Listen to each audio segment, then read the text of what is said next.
Okay, ich würde vorschlagen, dass wir langsam anfangen. Es wäre schön, ja? Es wäre schön, wenn sich die verstreuten Teilnehmerinnen dieser Vorlesung heute ein bisschen vielleicht weiter nach vorne setzen. Wir geben ja auch wieder eine Liste rum von der Rosa-Luxemburg-Stiftung. Die Rosa-Luxemburg-Stiftung unterstützt unsere Ringvorlesung nach Tatkräften, ideell und auch finanziell. Deswegen geben wir diese Liste rum, damit Sie wissen, dass hier auch Leute tatsächlich dran teilnehmen. Ich freue mich total auf die heutige Sitzung. Ich freue mich total, dass auch viele von euch da sind. Es wird zum ersten Mal eine Sitzung auf Englisch sein. Das wird, glaube ich, vielleicht erstmal eine Herausforderung sein für einige. Für einige, die sind extra dafür gekommen. Wenn es nachher zu den Fragen kommt, werden wir natürlich auch übersetzen. Und genau. Und ja, das ist die 8. Sitzung und sie findet statt, nachdem John Kanankulam letzte Woche zu Staat- und Klassenfragen eingeleitet hat und zu radikaler Demokratie gesprochen hat. Und ich freue mich auf Caroline, die jetzt Madeleine Moore vorstellen darf. Okay. Nur als kurzen Hinweis, gehen wieder die Listen rum von der Rosa-Luxemburg-Stiftung. Bitte tragt euch ein. Also bitte sign the lists for the Rosa-Luxemburg Foundation because it's really important for the support. Also es ist wirklich wichtig für die Förderung dieser Vorlesung. Einfach so, eure Daten werden nicht weitergegeben. So it's everything safe, so you can sign. Soweit darf ich dann jetzt Madeleine Moore vorstellen. Darüber freue ich mich total. Sie hat internationale Beziehungen und Politikwissenschaft an der Universität in La Trobe in Melbourne, beide in Australien, da hat sie studiert. 2015 ist Madeleine Moore endlich nach Kassel gekommen, aber sie erst mal vorher ein bisschen in Berlin und hat den Master Labor Policies and Globalization an der Universität Kassel hier und an der Berlin School for Law and Economics abgeschlossen. 2017 hat sie dann das Promotionsprojekt Common Ground Exploring Struggles of Water Through the Lens of Social Reproduction Feminism ebenfalls hier in Kassel angefangen. Mehr dazu werden wir auch in dem Vortrag hören. Und sie ist aktiv in unterschiedlichen Forschungsaktivitäten. Zum Beispiel ist sie ebenfalls Redaktorin des akademischen Journals Global Social Policy. Letztes Jahr haben wir, also Anne Engelhardt, Norma Tiedemann, Madeleine Moore und ich, selbst eine informelle Arbeitsgruppe zu materialistischen Perspektiven auf Bewegungsforschung hier in Kassel gestartet. Und dazu ist auch besonders zu betonen ist denn das aktivistische Engagement von Madeleine Moore. Sie war in Australien bei der Gewerkschaft für die Community and Public Sector aktiv, wo sie als Field Organizer gearbeitet hat. Außerdem hat ihre Forschung einen sehr spannenden politischen Schwerpunkt, in dem sie mit dem aktuellen Auseinandersetzung um die Ressource Wasser in Australien und Irland befasst und dabei direkt mit betroffenen Menschen und sozialen Bewegungen zusammenarbeitet. Nur als Beispiel, und das freut uns auch besonders, ist sie gerade aus Irland zurück nach Kassel gekommen, wo genau letzte Woche das Referendum über die Möglichkeit der Schwangerschaftsabbrüche erfolgreich für die Autonomie der Frauen und ihrer Körper ausging. Das Thema der sozialen Reproduktion in ihrer aktuellen Debatte steht im Zentrum des Forschungsinteresses von Madeleine Moore und wir freuen uns sehr darüber, den Vortrag Social Reproduction Theory, Expanding Class Struggle Beyond the Workplace zu hören. Und wie schon angekündigt, die Veranstaltung findet heute auf Englisch statt, aber Fragen und Debatten dürfen gerne auch auf Deutsch stattfinden. Thank you for your coming and Maddie, the floor is yours for the Vortrag. Danke. Thank you, Carol. Hello, is it working? Yep. Yeah, thank you all for coming. I know it's a really nice day outside, and so, to bring you in from the sunshine is hard. I will try and talk slowly and clearly, but I know that an Australian accent is not always so well known. So if you need repetition or to tell me to slow down, please just let me know. So I'm talking today about social reproduction theory, trying to expand working class struggles beyond the workplace. To begin, we have Flint or Detroit. We have the Dakota Access Pipeline, the Irish water charges protests, Australian unconventional gas drilling, the women's strike or repeal the Eighth and reproductive rights in Ireland, Black Lives Matter, South Africa and the fees must fall protests, or even Me Too. On the other hand, we have strike waves such as those of teachers and healthcare workers in the USA, university lecturers in the UK, and Kita workers in Germany. But what links these struggles? How do workplace struggles relate to social movements? And what has Marx and Marxism got to do with it? How can we understand them through a Marxist lens? Or, even, does such a lens help, and in what way? Do struggles over water, the environment, education, sexism, migration, or race fit into a Marxist analysis? Or are they secondary fronts or new social movements, and thus epiphenomenal to the study of capitalism? This lecture aims to provide an overview of social reproduction theory, an approach that tries to place such struggles firmly in a Marxist frame of reference, locating social reproduction, with its links to social movements, as integral to relations of production and the reproduction of capital as a whole. Through doing this, I also want to draw attention to the feminist debates that such an approach engages with, thus speaking both to Marxism and feminism. Social reproduction theory, as a theoretical lens, sheds light on particular problems facing our society, the contradictions as well as political potentialities at play. A diagnosis which I see as particularly useful in the so-called post-crisis period. Capitalism is more than an economic system. It is a complex and contradictory system of social relations infiltrating our lives beyond the workplace, shaping how we live, experience, think, relate, and our value systems. As Marx states, the worker has already sold themselves to the capitalists before they enter the workplace. However, when exploring reproduction and an understanding of capitalism as not merely self-constituting, but dependent, there are two competing and contradictory logics and value systems at play, that of labour and that of capital. The former, although limited and shaped by the demands of capital, gestures towards something that is not merely reducible to the commodity and its value system. A central tenet of social reproduction theory is that capitalist accumulation depends upon the reproduction of labour power. Social reproduction is the scaffolding of production systems. However, because this labour power is a precondition of capitalism, it also exceeds it. Labour power itself must be socially reproduced, but it is not reducible to the type of labour that produces commodities within capitalism. For example, I may be a worker, but I am not wholly reducible to this. I am a human being, I am a partner, I am a young woman, and so on. This suggests a system of value that could be antithetical to the logic of the commodity.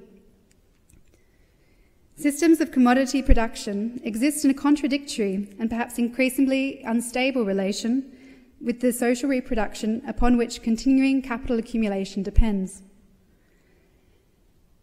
Capitalism, understood as an integrated social whole, includes both these spheres of production and social reproduction. One of the goals of social reproduction theory, therefore, is to develop a unitary system of analysis, capturing the multiple oppressions and exploitations at play that cut across this dual character. There are two important interventions that social reproduction theory makes that I want to develop here. One that speaks more towards orthodox Marxist interpretations of value in production, namely the relationship between social reproduction and production, making the hidden abode of reproduction upon which production depends visible. And the second is the co-constitutive relationship between patriarchy and capitalism. an argument that separates many dual system feminists from social reproduction theory. Social reproduction theory is a body of work rooted in social and political struggles, and which attempts to maintain a dialogue between theory and political strategy, diagnosing the problem in a way that allows communality across struggles, as well as the social reproductive conditions inherent to capitalism to be sharpened. So as a quick overview of what I'm going to be doing today is I will begin by outlining what I mean by the term social reproduction and how this is an important intervention into Marx's work. I will then situate this debate historically, speaking more to other feminisms, and outline how dual versus unitary approaches to systems of oppression have emerged, and the political implications that follow from them. I will then turn to the state and the role that it has historically played in mediating these contradictions, and how neoliberal forms of governance have transformed this. Towards the end, I'll explore why there is a re-emergence of social reproduction theory and the particularities of the present that make it an insightful theoretical approach to use to analyse current contradictions and social movements that challenge them. I will finish with a few brief remarks on my own work on struggles over water. So to begin, what is social reproduction? What do we mean by it? Social reproduction theory, alongside many Marxist feminists, begins with the concept of labour power, aiming to extend, rather than totally contradict, Marx's work. For example, in the chapters of The Working Day, which I've realised you've all just been talking about if you went to your tutorial, in Capital Volume 1, Marx talks about the necessary reproduction of the working class for the reproduction of capital, and the inherent contradictions in this relation, yet says little about how this reproduction occurs. Titi Bhattacharya, one of social reproduction theory's key recent theorists based in Purdue University in the United States, puts the problem as such, and I quote, "If workers' labour produces all the wealth in society, who then produces the worker? What kinds of processes enable the worker to arrive at the doors of her place of work every day that shows she can produce the wealth of society? What role did breakfast play in her work readiness? What about a good night's sleep? We get into even murkier waters if we extend the questions to include processes lying outside this worker's household." In Laslett and Brenner's 1989 article, which is often seen as a basis for this theory, they refer to social reproduction as, and I quote, "the activities and attitudes, behaviours and emotions, responsibilities and relationships directly involved in the maintenance of life on a daily basis and intergenerationally.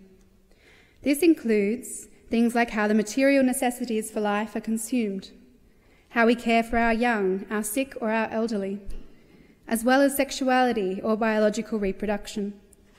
And aside from these more material aspects, there is also the reproduction of the relevant institutions and the replication of all the ideologies surrounding work, consumption, the family, the home, and so on, which are not merely given, but are themselves the result of labour.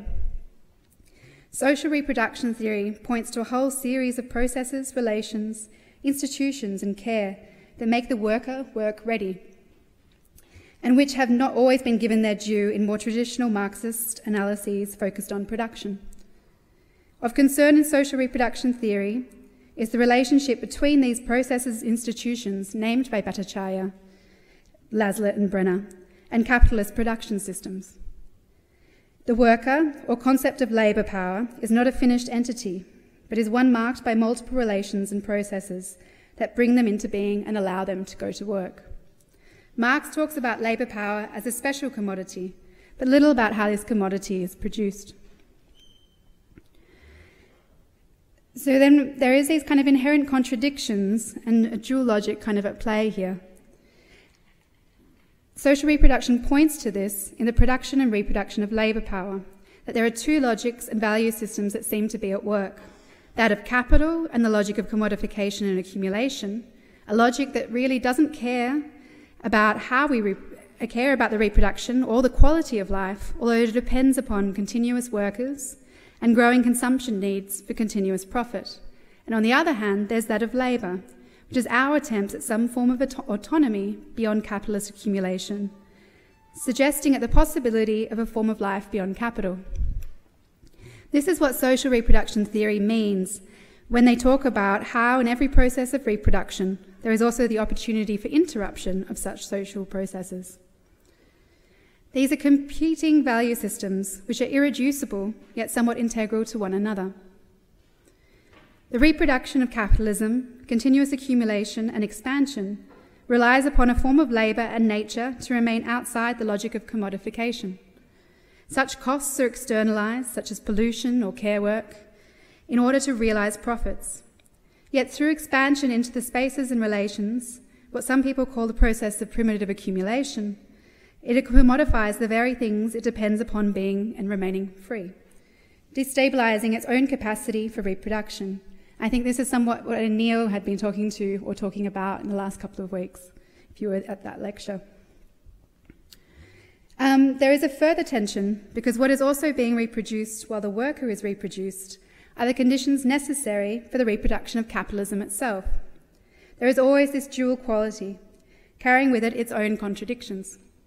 Critically then, what is also reproduced is not merely life, but a form of life specific to class society. Yet self-realisation, or the good life, is never possible within the limits of capitalism. Rejecting Marx's statement that the capitalist does not care how the worker reproduces, only that they keep showing up to work, by unpacking this dual quality, we can see that the way we reproduce is also a side of struggle. Do we want our education system, for example, to teach us to be compliant workers or critical thinkers? Should the working class be able to access and perform art and pursue creative projects, or should all our spare time be subsumed as surplus labour? This dual logic cannot be fully resolved, and the constant tension is marked by class struggle. So whilst the processes named here as social reproduction can occur in non-class societies, and are indeed in some form needed in some form in order for human life to continue, in class societies, they are organised in a particular way and in the relation with the needs of capital. Although they themselves do not need capitalism, they are a necessary condition for capitalism itself to reproduce, and are thus increasingly brought into its control, either through the commodification of services or the state. Capitalism relies on the reproduction of labour power for its own reproduction, but labour power is produced somewhat anterior to it. These two spheres or logics are continuously operating in tension: the needs of the reproduction of labour power, or the people, us, and the needs for the reproduction of capital. This brings with it certain ways of hierarchizing and attaching value to different spaces, relations, and people.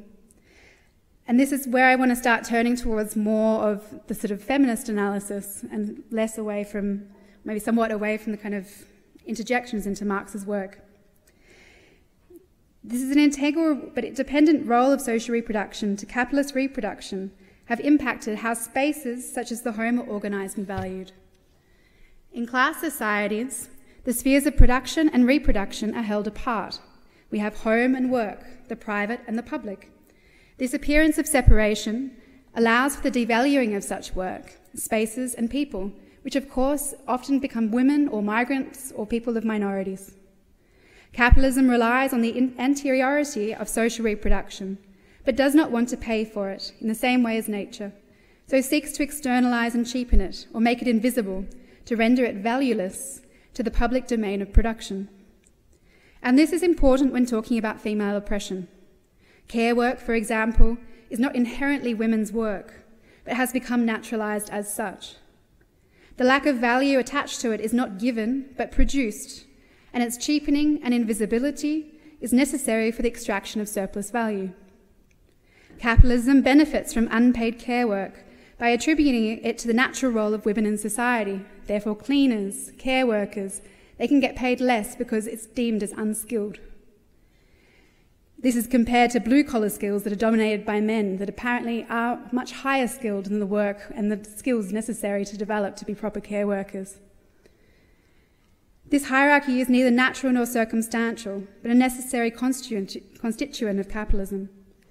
Attempts at separating reproduction and production goes hand in hand with workers losing access to their means of production. in the move towards wage labour and being able to coordinate between the two sets of tasks. So instead of producing your subsistence needs at the same time or on the same plot of land as you produce your work to earn a wage, or the stuff that you need to sell at the market to pay your tithe or whatever to the Lord or the king, workers must now go to work to earn a wage that can then be used in the market to provide the necessary commodities for the reproduction of the home. Home and work become two separate spheres, the private and the public, with all realisable value, exchange value, produced at work. However, when we look at history, this apparent divide becomes more complicated, as working-class households were often home to domestic or home-based work. Some levels of subsistence farming often continued side by side with commercial production, and institutions such as schools or hospitals are both spaces of wage labour, but also sites in which labour power is reproduced. These processes necessary for the reproduction and production of the labour force often cuts across the spheres of production and reproduction, which problematises this historical appearance of distinct spheres. Furthermore, when we see how integral these spaces and relations are to production, this appearance of separation cannot be maintained. This is not a claim of reducing or subsuming all reproductive processes to processes of production, but rather understanding them as forming an integral and contradictory unity. This is what makes the reproduction of labour power interesting. It is necessary for both the reproduction of life, individually but also socially, as well as the production of life as a social relation particular to capitalism. It can neither be divorced from capitalist production nor exclusively determined by it. Even if, as alluded to above, the home is spatially separated from the workplace, they are united in both the theoretical and operational sense. There is no factory without the home, and the home is both affected by, yet remains irreducible to the factory. This contradiction cannot be solved on terms that belong to capitalism, which raises a number of interesting questions. What are the implications of labour power being produced outside the circuit of commodity production, yet being essential to it? Further, what does this dual character of social reproduction mean for sites of struggle? And what are the implications of this tension between the reproduction of life, of labour power, and societal reproduction, or that of capital accumulation? I want to take a quick step back now and locate these theoretical developments in the debates and concrete political struggles from which they emerged. The aforementioned gaps in Marx were and continue to be concrete feminist struggles, which have also led to multiple divergences in feminist analysis. Social reproduction became the terrain of struggle within groups like the Black Panthers and Italian autonomists during the 1960s and 70s, who looked beyond the workplace to neighbourhoods and domestic sites, or as Mario Tronti, an Italian autonomist, labelled, the social factory. This marked a split from more orthodox and productivist Marxist positions.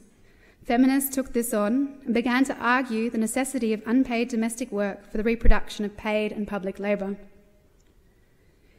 This was concretely formulated in the Wages for Housework campaign of 1972, which attributed an exchange value to unpaid domestic labour, thus embedding domestic labour in the processes of capitalist production. Theorists such as Silvia Federici, Maria Rosa della Costa, and Selma James used the Marxist labour theory of value to argue that domestic labour produced value and was, therefore, intrinsic to the reproduction of capitalism itself. The home thus became a side of Marxist struggle, and we get slogans such as "the personal is political," or this poster that was produced, which is "strike while the iron is hot." Although critical in raising these issues and giving a material basis to women's oppression, there were of course issues with the Wages for Housework campaign, particularly over where this argument could lead. For if our domestic work produces value and we want to be paid for it, where does this go? Rather than preserving or aiming for decommodification, which many at the same time of being involved in the struggle were calling for, it could easily fall into the argument that wage work was the solution to feminist issues, and therefore further commodification. There was also heated theoretical, not just political, debate over whether domestic labour actually produced exchange values, or was it just use values. This debate somewhat resolved in favour of the claim that domestic labour did not directly produce value, but was still a necessary condition, or the necessary condition, for and thus integral to the capitalist mode of production. And it's this position which became the basis of social reproduction theory. Importantly, many women of colour, including activists such as Angela Davis, also critique this debate, drawing on slavery and colonial history to show that the idea of a domestic housewife and the home as being put forward in this campaign was largely one of white women, where black women had often been slaves or had worked as domestic wage workers in the homes of the white middle and upper class. They also contested the argument that the home was the site of oppression for all women, as historically it was the home that represented autonomy and had been a site of resistance for slave and black women, framed in opposition to the Western liberal model dictated by the state. This leads to this very heated debate between where we can locate female oppression. And I want to specifically talk to feminism now and draw out the differences between social reproduction theory and more dual system analysis. So this is a much older debate, but it really became more pronounced during the 60s, 70s, and kind of disappeared somewhat in the 80s with the dominance of liberal feminism. So where can we locate female oppression? Where does it come from? Where is its origin story? Is it biological? Is it linked to the home and the devaluing of women's work? And what is the relationship between patriarchy and capitalism? Problematically, an argument that is based on the devaluing of women's work and the home takes issue with the value ascribed to these separated spaces under capitalism, rather than questioning the appearance of this separation, potentially taking such processes as natural and given. This led to the conclusion that if women gain access to paid work or shift values attached to the home and positions within it, female oppression can be overcome. We see this with things of, if men only took more father's leave or these sorts of things, then women could further participate in the workplace and therefore patriarchy would disappear in a very crude sense. On the other hand, you have a dual system analysis developed by many second-wave feminists as well as some Marxist feminists, who instead argued that patriarchy and capitalism are two distinct systems of oppression. Race was often seen as a third, that intersect at different points in time or space. Following this line of argument, there are two separate motors that drive historical change, that of class struggle and that of sex struggle. And whilst the two often intersect, and capitalism has made use of such systems of oppression, patriarchy is not inherent to capitalism. Instead, patriarchy predates capitalism, and in the struggle for gender equality, capitalism can remain unchallenged. The diagnosis is of two distinct and autonomous but intersecting systems. This has certain political implications, and at the extreme, as two separate systems, there can be two separate fights. We can lean in or elect Hillary Clinton as part of a feminist platform, whilst leaving capitalism itself unmoved. This, although very much not the intention of especially radical Marxist feminists, paved the theoretical way for liberal feminisms that now dominate most gender schools. In contrast, social reproduction theory starts with one motor, namely class struggle. It is an analysis of women's oppression specific to class society, claiming that although women may have been oppressed previous to class society, the form it takes now is particular to capitalism. There is no continuous and transhistorical form of women's oppression that, if traced back to its point of origin, can then be eliminated. Women's oppression is located in their relation and position within social reproduction, within the materiality of the system, i.e. the needs of capitalist reproduction, rather than a separate system of male supremacy. This doesn't mean that male supremacy doesn't exist, it's just underpinning and unpacking the relation between the two.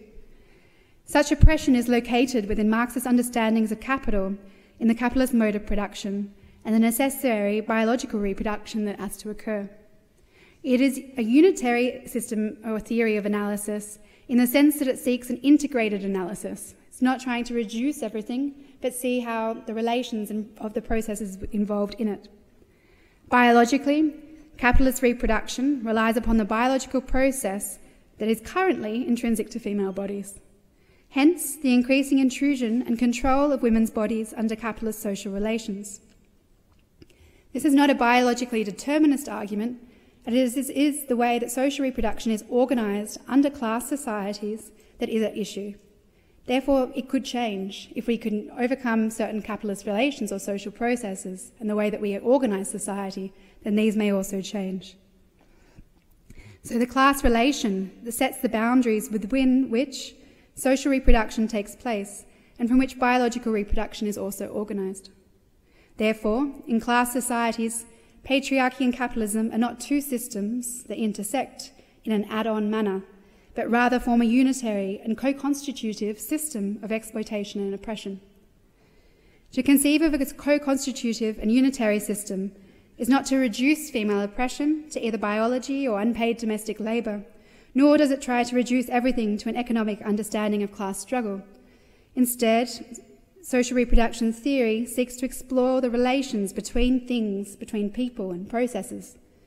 Its claim is that the social whole or totality of social relations is co-constituted by multiple oppressions, such as sexism, racism, homophobia, and so on.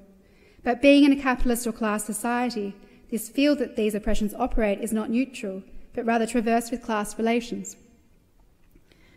Social reproduction, to follow a line of Susan Ferguson's, recognises that, and I quote, "Gender, race and class are not static relations, pre-existing within an abstract social field, but are practices and processes we inherit, experience and create anew within a constellation of broader power relations.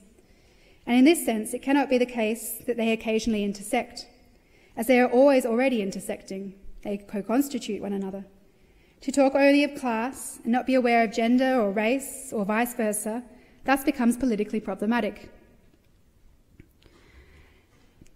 So now I wanted to talk about how this is lived, because although social reproduction theory suggests a unitary system, it is a social whole that is inherently unstable. This instability is not just given, however, but follows from political struggle, irrespective of whether it occurs in the streets, in the factory, or in the home. There is constant struggle over how proletarian reproduction occurs. As Susan Ferguson has written, and I suggested that before, there is a systemic contradiction between meeting human need and producing the labour power for capital. For example, although the accumulation of capital depends upon reducing the costs of reproduction through the reduction of wages or increased working day, it also requires new consumption and the production of new needs in order to realise surplus value and expand. This forms a contradictory and unstable unity, where transformations in one sphere demand a reinvention in the other. In each moment or process of reproduction, we are reproducing the necessary conditions for capital, but at the same time, the potential for interrupting such social processes. There are always two systems of value production occurring, labour and capital, almost like two different political economies that are at play, and also in tension. In this sense, the labour involved in reproducing capitalism can also produce a system of production that is not commensurate with capitalism. It can be geared towards something like autonomy. We may be workers, but we are not wholly reducible to workers, as work itself is not reducible to the production of commodities. Therefore, struggles over clean water, housing, education, or parkland all have this wider anti-systemic potential. This is where I want to turn to the state, because the state is intrinsic and totally embedded in mediating this contradiction between the reproduction of capital and the reproduction of labour power. The capitalist state, and especially in the welfare state form, and here I am mostly talking about the global north, and partly due to time and not being able to talk about everything in the world, but some of this does also have impacts for the global south, of course. Except for maybe the welfare state form, it's not as fully developed. But yeah, the welfare state has often tried to mediate this contradiction and is thus imbricated in social reproduction. As Silvia Federici has argued, the capitalist state emerged during the same period as the enclosure of women's bodies, which helped cement the appearance of separation between the public and private.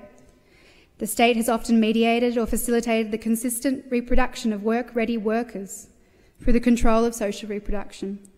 This is true from the time of state-sanctioned enclosures of common lands, forcing people into waged work by cutting them off from their ability to be self-sustaining, the witch hunts connected to reproductive knowledge, the subsequent state control and monitoring of women's health, and the control over what a worker needs to live.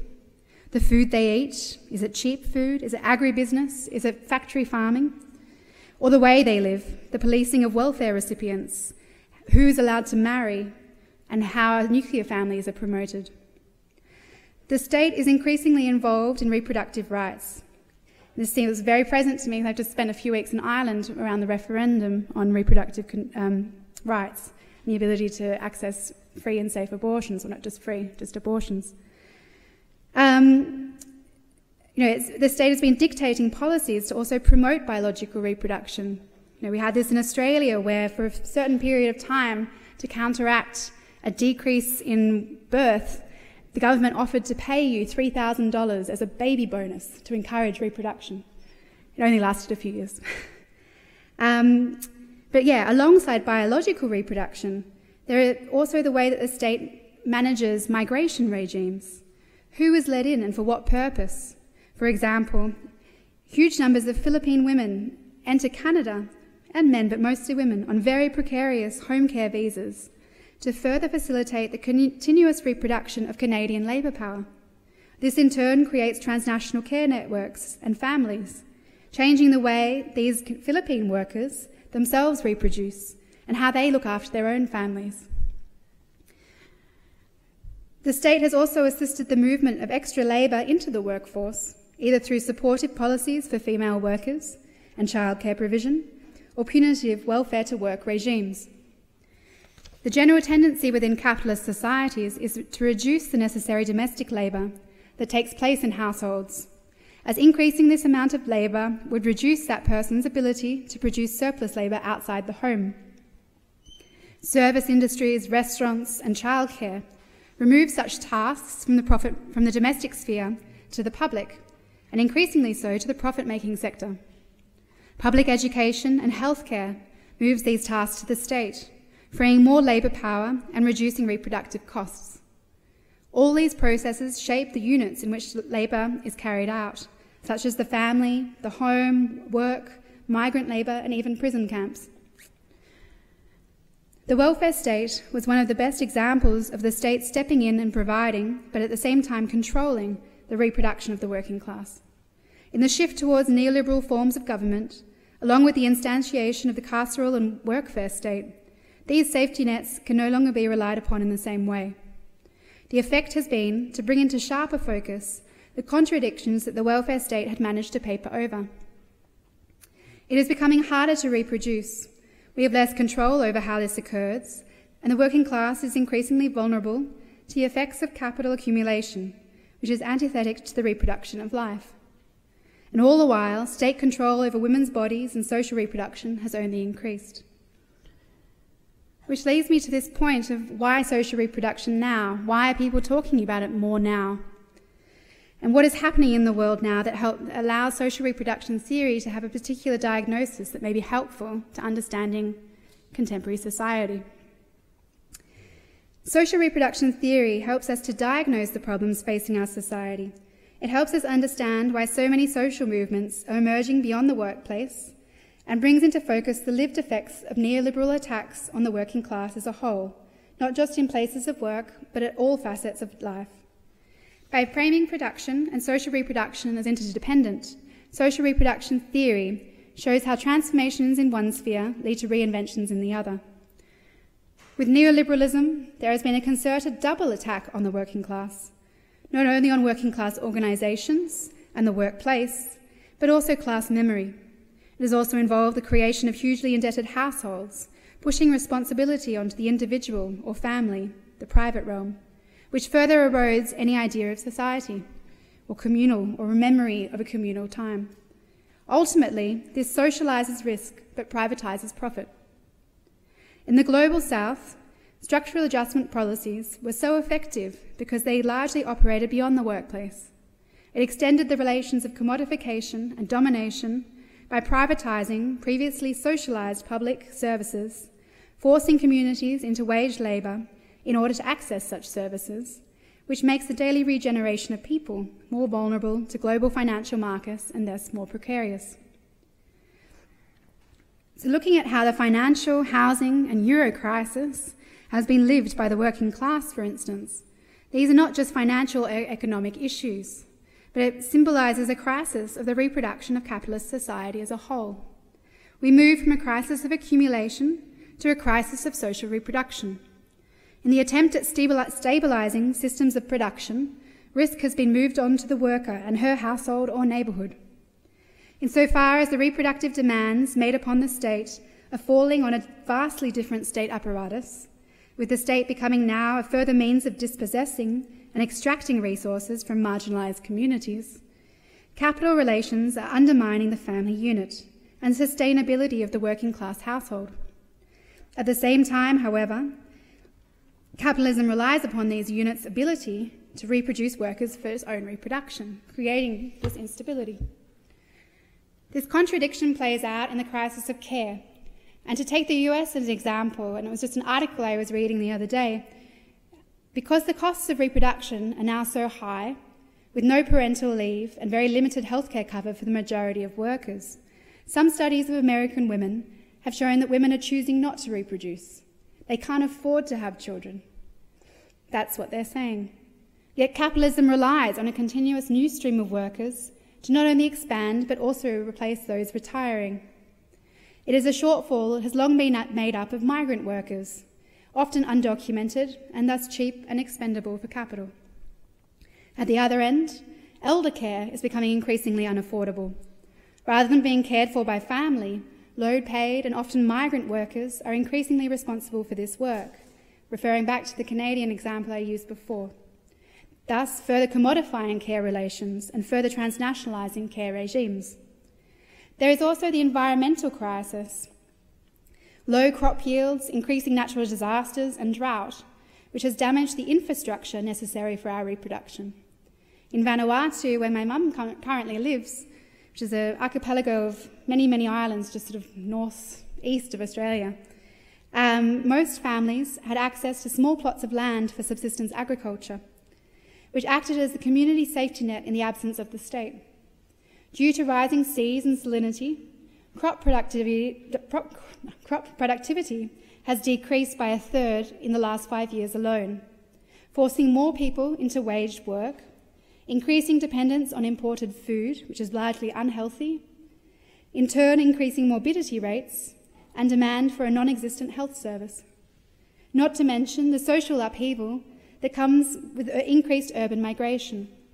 Such crises, through the lens of social reproduction theory, are clearly linked. And so by way of social reproduction theory, we can see how the effects of environmentally destructive systems of production have transformed not only our relation to nature, again, capitalists sought to externalise these costs, but also the way we reproduce. We can also see how vulnerability in wage work has transformed how we care, and in turn, how increased reproductive vulnerability has intensified our dependence on wage work. As Nancy Fraser has argued recently, this is problematic because no society that systematically undermines social reproduction can endure for long. But all these processes are lived by people who are also contesting them. So although social reproduction theory is useful in highlighting such interconnections and the processes underlying current crises, it's important to recognise that these policies, processes and structural shifts are contested. People are living these contradictions and resisting. Social reproduction theorists are moving beyond the home or family as objects of study. Now people are researching the reproduction of neighbourhoods, migration, sexuality, reproduction, domestic work, childcare, care chains, childhood, privatisation of services, debt and finance capital, to explore how these people are living contradictions, bringing them into focus, bringing these contradictions into focus, in the hope that by doing so, the limitations of capitalism are further sharpened. So rather than presenting gender or class as having priority over the other, and thus privileging one or the other struggle, social reproduction theory explores instead how, as processes and systems of oppression, they intertwine and co-constitute one another, drawing out the commonalities, or hopefully the commonalities across struggles. The development of social reproduction theory is in constant dialogue with political strategy and practice.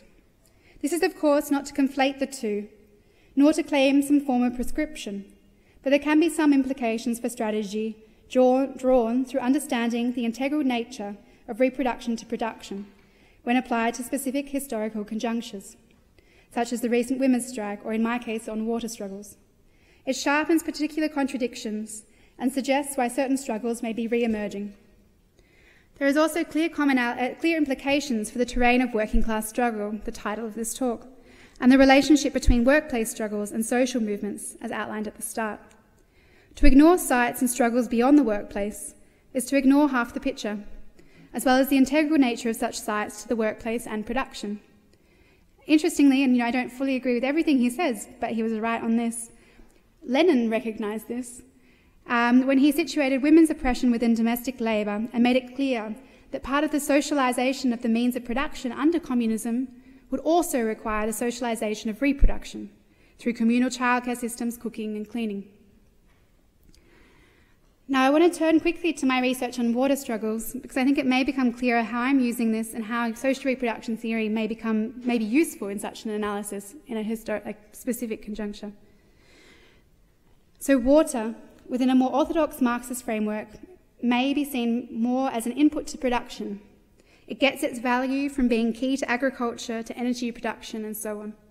Attempts at further commodification, either through privatising supply or infrastructure, or allocating water to industry, such as the fracking process in Australia, rather than to local creeks or subsistence agriculture, could be understood as applying the value of capital onto a neutral resource, producing nature as a resource through labour. However, from a social reproduction theory lens, we can see that water is marked by this dual character. It has value as a commodity or resource, but it also has value beyond this, as it is key to life both within and beyond capitalism. It captures this contradiction, and struggles over its use often highlight this, also sharpening the limits of the system whilst doing so.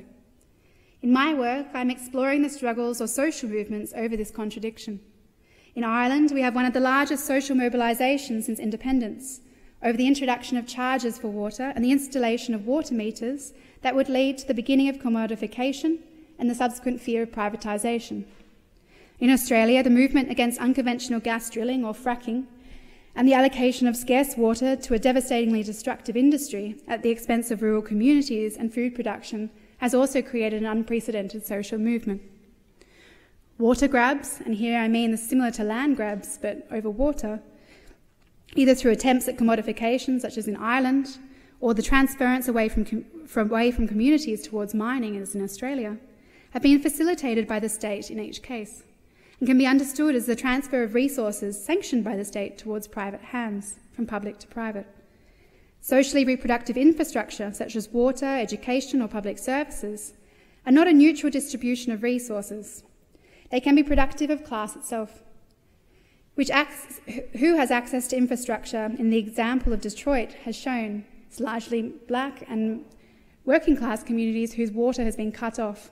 They have no longer access to clean drinking water. The way these are funded, valued and maintained can marginalise and produce new class relations and stratifications. And limiting access to water makes visible the contradictions of the system, contradictions irresolvable within capitalism. These are struggles over social reproduction and who has the right to survive under neoliberal capitalism. Is it the reproduction of accumulation regimes or the reproduction of people? So in conclusion, and I hope I've done it somewhat justice, is we think about trade unions as one body of struggle or workplace struggles. They have often been good at tackling individual capitalisms in the form of a boss or a factory, but not capitalism as a system in general. There has been a loss of insight into the social totality, the production of value, and the reproduction of labour power. Issues of living conditions in times of neoliberalism, where labour unions are weak and bargaining at the point of production is hard, become pertinent.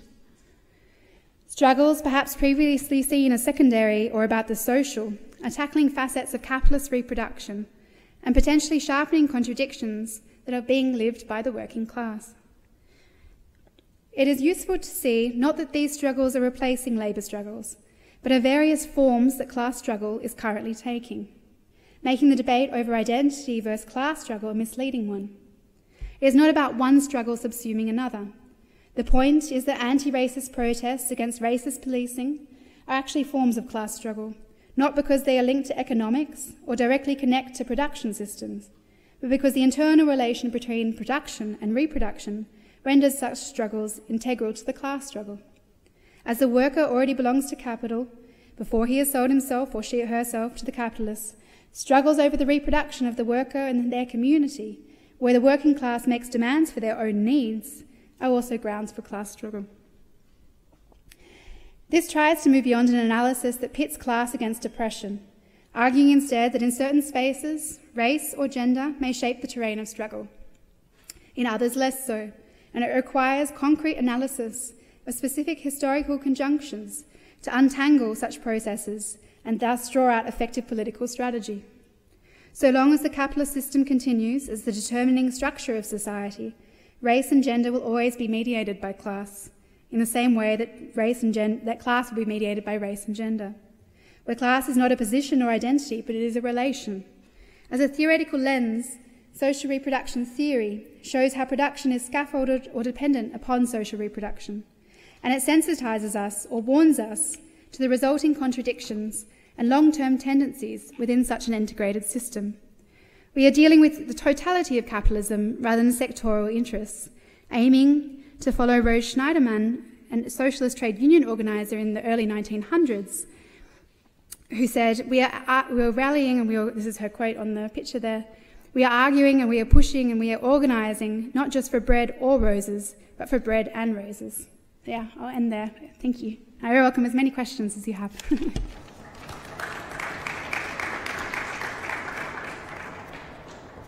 Thank you very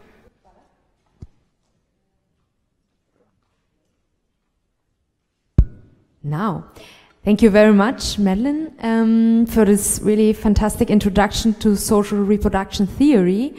I hope you have a lot of questions, beziehungsweise ich hoffe, ihr habt viele Fragen. Ihr könnt diese Fragen auch gerne auf Deutsch stellen und Maddie spricht auch Deutsch, versteht auch Deutsch, beziehungsweise können wir auch die Fragen übersetzen, wenn sie komplexer sind.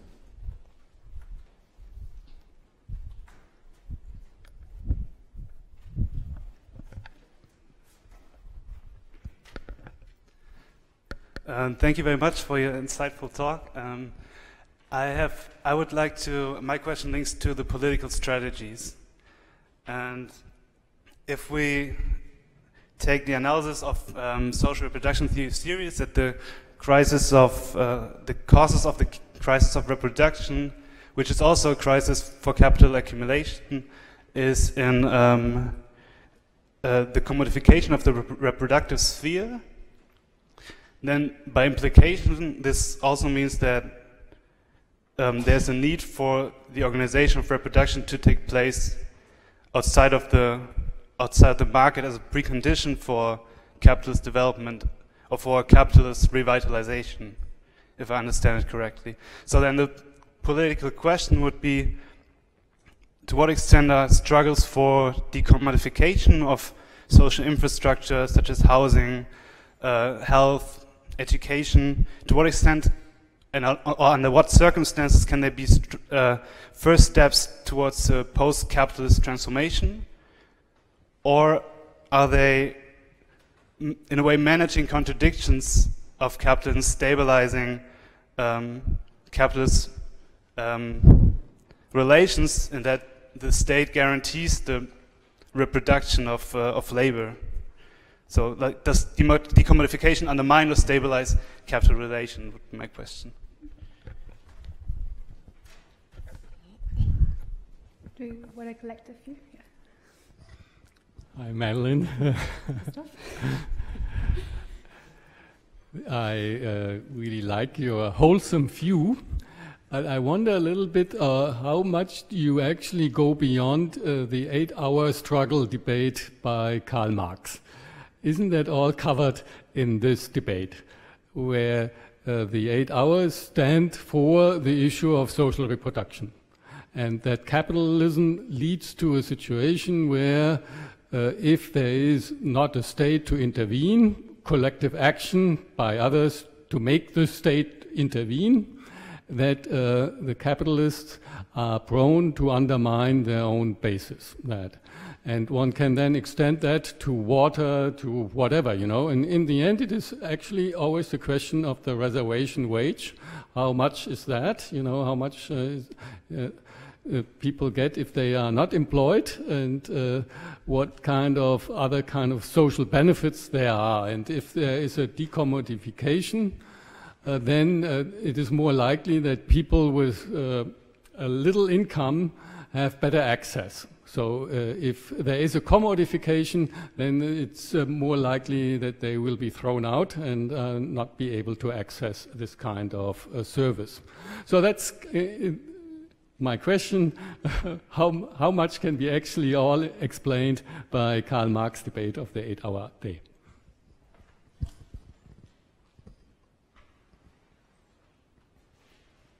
More questions?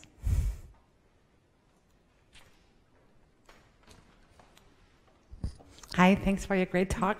I have a rather categorical question. I'm not so familiar with social reproduction theory, and what I know from the, I would say, rather classy Marxist debate is that they have this division between a value form, capital, labor, production sphere, and on the other hand, you have this not in value forms organized reproduction sphere. And now the division you said in the social reproduction theory is rather the differentiation between capital and labor.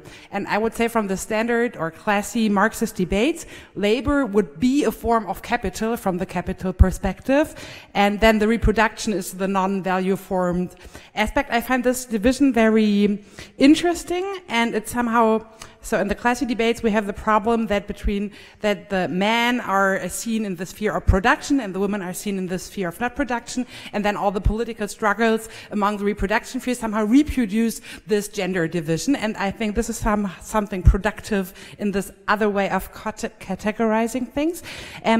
But is in the thinking of the social reproduction theory, labor then not part of capital? And what is if the reproduction sphere is somehow organized in value form or capitalized and stuff like this? So how do you get these things together if you have that kind of division? Can I answer? And then, yeah. Will you make a second round? Yeah, cool. Okay, to begin with, struggles over decommodification.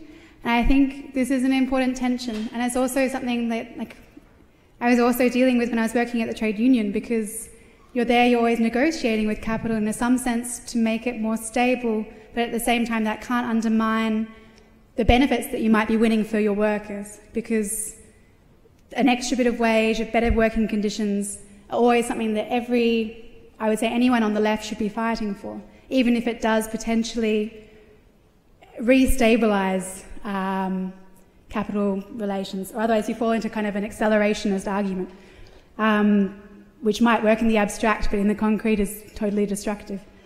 So in that way, it can work as a way of re-stabilizing capitalism.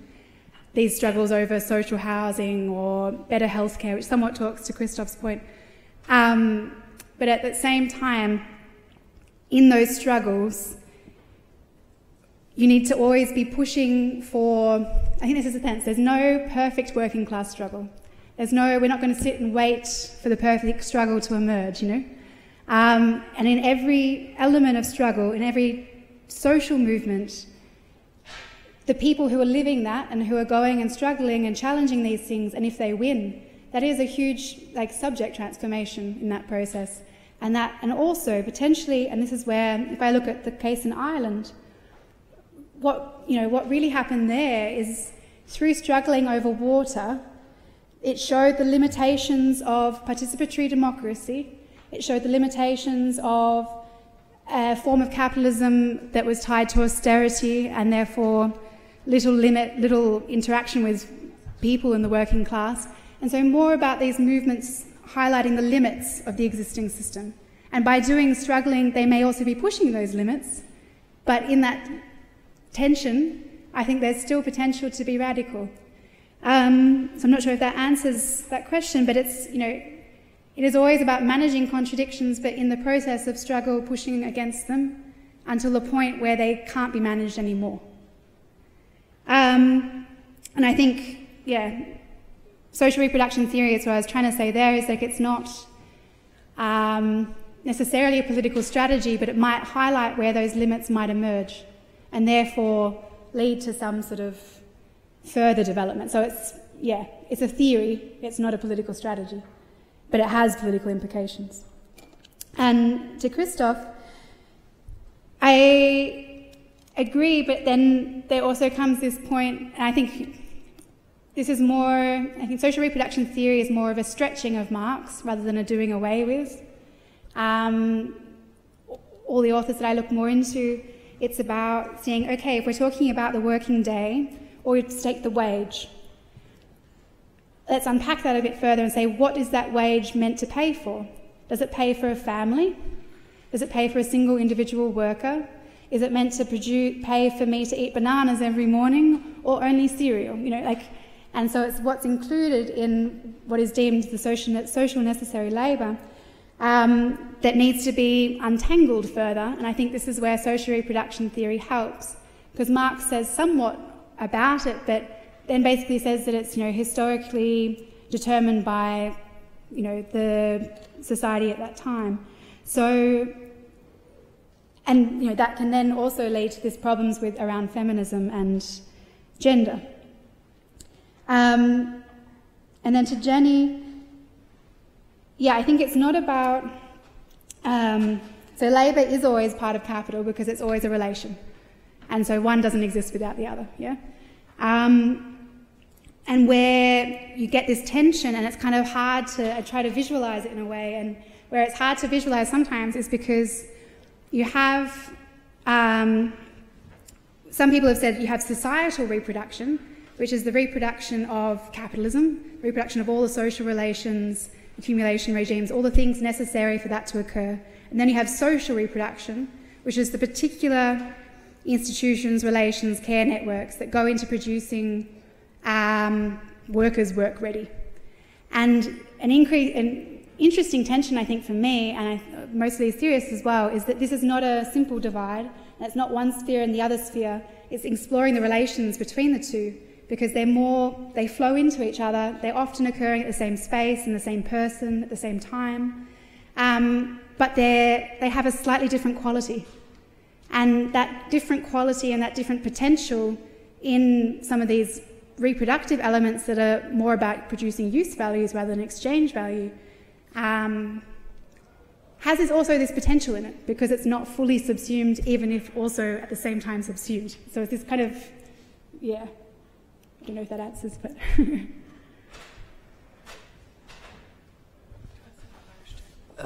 Yeah, I just got a small question, and then yeah, that if it would be possible that to solve this struggle, if capitalism would honor the social reproduction with a fair wage, or if it would need a system change, kind of.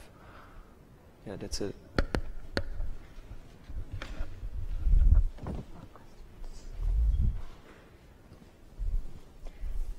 More questions, maybe? Okay. Jenny, perhaps I misunderstood you, but there is the difference between the person who expends labor power, and the labor power is commodified. But it's a commodity that is attached to a human person, which is not a commodity outside of slavery. And so when one talks about labor, one never quite knows what is actually meant. So if we mean a labor power, then of course it is within the capital framework. If we talk about labor, then we can also mean workers, persons, and they are of course in a class society on the other side of the capitalist class. So I'm not quite sure whether I misunderstood you, but I thought that needs to be differentiated. Should I give you the micro? Or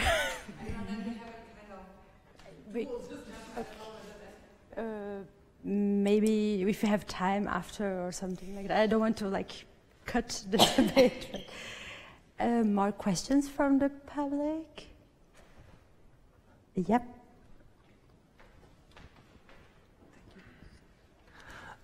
Thank you for your great presentation, and I'm personally quite impressed about your theoretical problematic and the kind of discussion. And actually, I would like to raise a question about one particular issue that might be more elaborated by you, which is on the question of state. As you say, within this context question, the state plays a role of mediation of social contradictions. When we think about its role in relation to political struggles, actually I think I am speaking from a kind of Leninist perspective. How can we understand the state in its relation to political struggle? Can we, within this context of social reproduction theory, can we say or think about the state as a target to capture and transform the social relations in the long run? Thank you. More questions? I have one question that I was thinking when we were talking about, like Jenny already mentioned it in some sense, but this difference between like use value and exchange value. And I was asking myself, you could maybe elaborate a bit more why the social reproduction feminists like you already talked a bit in your lecture, but I was thinking why they finally decided to conceptualize care work as use value and try to avoid the category of exchange value, but then you understood this as a necessary condition for work. And I was thinking how is the strategic or political implications and also the debate on this process of conceptualization of the difference of use value and exchange value in the work. Cool. Yeah. Well, I might answer these. Yeah, of course. So the first question about would capitalism honour this and does it require system change? I think the point is that, yeah, of course it requires system change. But that's because, and this refers back to the state, if you have, capitalism has all these contradictions that are a part of it. And at certain points, they can be moved and they can be temporarily resolved, but they're not fully resolved. And I think this is where, if we're seeing and this brings up the state stuff as well, because if you're seeing in the shift to a more carceral or workfare state that no longer seeks to, I don't know if they, you can't talk about the state as an entity, but like in this sort of way, but seeks to mediate this contradiction in this way, then it becomes clear that this contradiction cannot be resolved within capitalism or on the terms that capitalism gives. Because I think what the conversation between Jenny and Christoph there is exactly that. As a person, I am both worker, but I'm more than that. I am labour power, but I am me. And at some times in the day, that can be okay and sustainable. At other times or at other points in my life, it's not. It's not able to be resolved in those terms. And so that's why, there are going to be attempts throughout history for this to be mediated more and be able to be somewhat moved or resolved in a more way that it's less present to people, or people don't live it to such an extreme. But then if you take a more global perspective, if you take the welfare state, that was only able to be, to exist because of the exploitation of other areas of the world and the development of global transnational capital. So at all points, as the contradiction is playing out, it might not just be for white middle class people in Germany, Australia, wherever at that point. And this leads to the idea of the state. What role does it play in this? And I think there was really an interesting shift in the role that the state has played in feminist struggles. And, you know, I'm not going to be talking about all feminisms because many people say there's as many feminisms as there are feminists. But there has been, I think, a shift, especially in, say, the global north, from struggles attempting to direct issues at the state to demand, you know, say, better legislation around parental leave or abortion rights or, you know, whatever. And that is, the target is the state. And the state is seen as the institution that can provide these rights, often against men or capital or whatever, to now, and I think this is the shift you're seeing in the state form, where it's becoming a lot more, you know, authoritarian, it's becoming more clearly about managing the interests of capital rather than the interests of labour, which was always its point, but it's becoming more visible and experienced and lived, to where, you know, the state is no longer the target of these struggles in such a way. You know, it was in Ireland because it was a legislation there that was, you know, totally from, you know, the early 1900s, developed by the Catholic Church. But in other areas, it's about a transformation of system, it's a transformation of logic, it's all these sorts of things. And so the state has become less of a potential ally and more of a, I don't know how to say that, but yeah, it's a shift in what the state is used as. And then I think in Carol, your point of use value and exchange value, it's again a historical development, and I think I was a little bit flippant in saying it was resolved. It's not resolved. There's many people who still hold on to the fact that it produces use value. Other people say it produces exchange value. And therefore, you know, you can still have this domestic labour debate. I think in many of these debates, it did get somewhat resolved in the sense that it's not necessarily purely an exchange value or use value. It's this kind of other quality to it. And that's where I was suggesting that there's sort of dual quality or this otherness that can't be captured in it.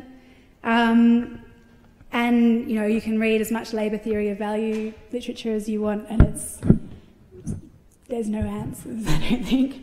But it was really interesting in that debate in the 70s is that it became really theoretical and really, like, you know, nitpicky on these little things, and kind of separated itself somewhat from the political movements and the political strategies that had developed from it. And that also was at a similar period where Marxist feminism lost some of its engine, some of its kind of go. And you get the 1980s where liberal feminism dominates. But yeah, I don't know if that answers. But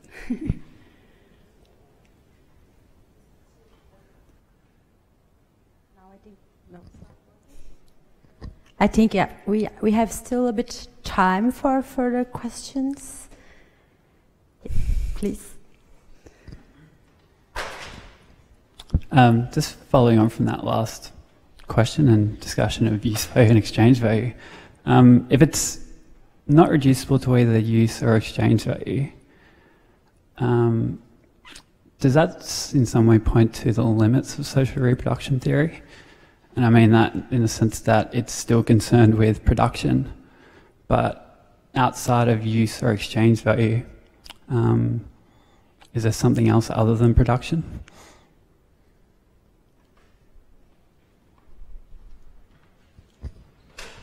More questions? Yeah, of course. So I will use the floor again to make one more question, and I give to Jenny the word. I also want to maybe provoke you to speak a bit about this difference between the liberal feminism, and then try maybe to understand if the debate on intersectionality, if you would put it or connect it or link it with the liberal feminism debate, the whole intersectionality difference between social reproduction and intersectionality. So only a provocant question. Now that is rather a response to Christoph than a question to you. So my point was on how do I categorize contradiction and conflict in different concepts? And we have, of course, in the classy Marxist debate, the contradiction between labor and capital. That's quite clear, and it's clear that their labor is a human being outside of the process of capitalizing, and on the other hand, part of the capital seen from different perspectives and on different levels of analysis, I would say. Now, the debate on reproduction framed the contradiction different.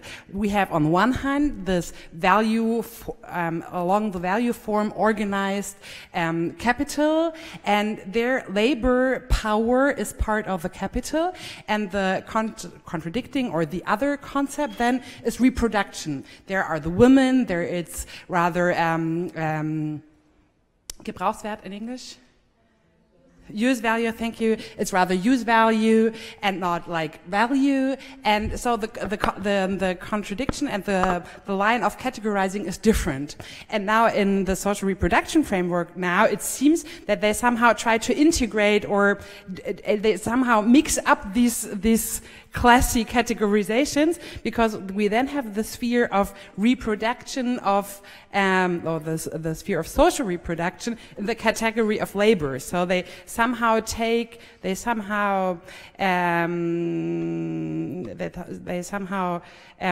both concepts and do the divisions differently, and that's what I find interesting, because then you don't reproduce the old the conflict between women are in the reproduction sphere and men are in the sphere of capital and labor and blah blah blah. I think there was a question. I have a question. Thank you, Madeleine, for your presentation and your talk, which I find very inspiring. And I have a question. I want to shift the debate a little bit from the conceptual reflections we are doing to the empirical work you're doing. And I understand that you do research on conflicts or struggles over water in Ireland and Australia. And what I would like to ask, and maybe I didn't get it, but maybe you could reflect a little bit more on what do you see related to these struggles using your social reproduction theoretical framework, studying these struggles. What is it that you can like focus on better than using other kind of theoretical frameworks related to this empirical phenomena you're studying? Thank you. Okay. I was expecting a question from you. Yeah, so I think in some sense it is limited because it's analysis and it's a theoretical lens on capitalist and class societies. So in that way it can suggest it where the limits of capitalism exist, where contradictions and like long-term tendencies may be, and that there maybe is this other quality that can't be captured in systems production or categories or whatever that we're using to describe it. But at the same time, it doesn't say or explain, I suppose, necessarily what that otherness is. And, you know, in my position, I would argue that's the process of struggle. And in struggles, then these things get somewhat clarified, maybe more confused, who knows, but yeah. Then, to Carol, the relationship between liberal feminism and intersectionality. Like, I don't really want to talk too much about liberal feminism because I don't have much time for it, but intersectionality, I think, is a really interesting and really necessary intervention, and feminist intervention, and I think this is where it was a real intervention into the domestic labour debate as well, because, you know, like I said in the talk, that's where, you know, black feminists were coming and saying, this doesn't represent us, this doesn't talk about our experience, and then it opens up the door for more and more divergences and debates to happen around, you know, what is the category of woman and all these sorts of things. I think the issue and the difference, I think, between social reproduction theory and intersectionality, and I wouldn't say there's a huge difference in, I say intersectionality, I think, has one element, it's like a continuum, and one element, one side of that is a quite problematic identity politics, and the other side is a really interesting and really useful analysis of how, and a kind of an analytical level of analysis, of how different identities and experiences of oppression can operate in one person, in one space, or whatever. And that's where I would say, from that end, social reproduction theory tries to build on or make its point into, or intervention into.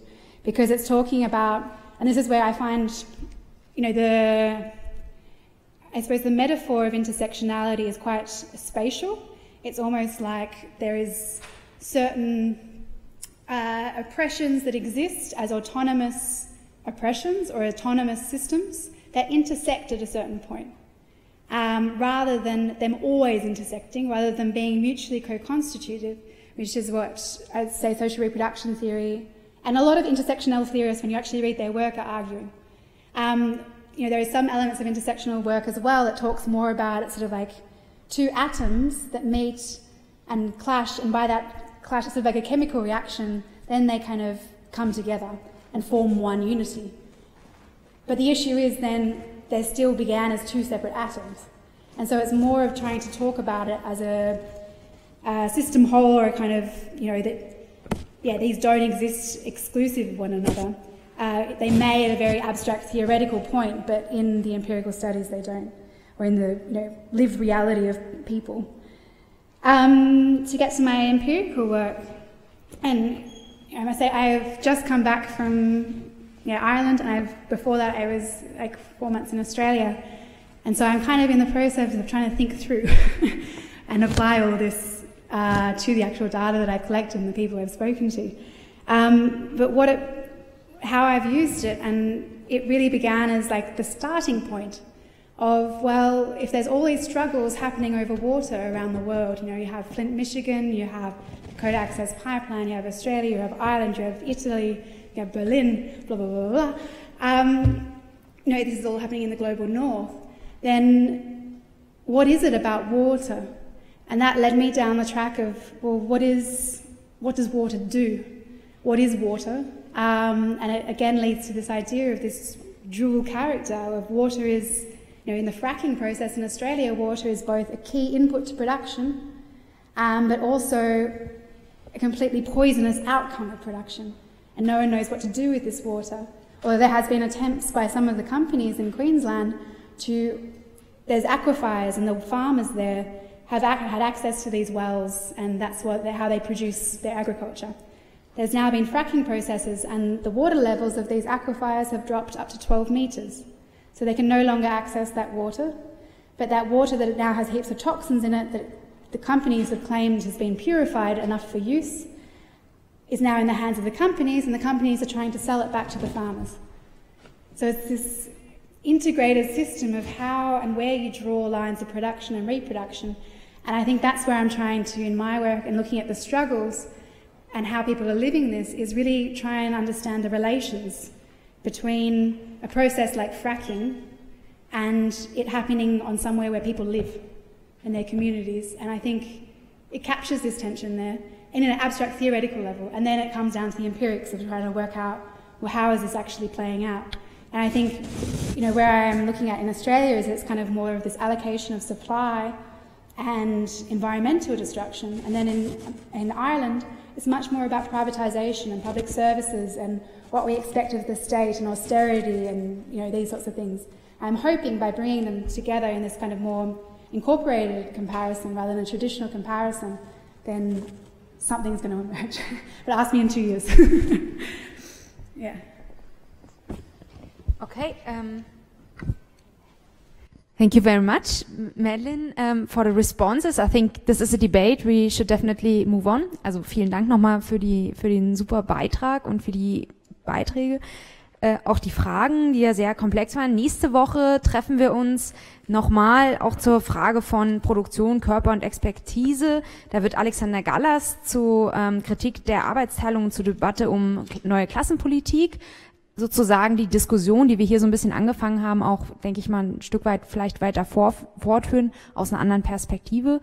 Und es wäre super, wenn ihr wieder da seid. Und genau, vielen Dank nochmal. Can I say one more thing? Ja, eine Sache. Tomorrow at 3:15, there's a really interesting workshop that you should all attend that Norma's been organising around urban revolutions and new municipalisation in Spain and Croatia. I'm sure it's going to touch on a lot of these issues as well, looking at the concrete struggles, so you should all be there. If you need questions about it, ask Norma, who'll put her hand up now so you know who she is. What? Yeah. one more information. Next week we will be also here, so until the end of the Ringvorlesung we'll be also here. So wir werden immer hier die weitere Sitzung auch wieder haben. So thank you very much, Madeleine Moore, for your talk, inspiring lecture, and yeah, thank you, and see you next week.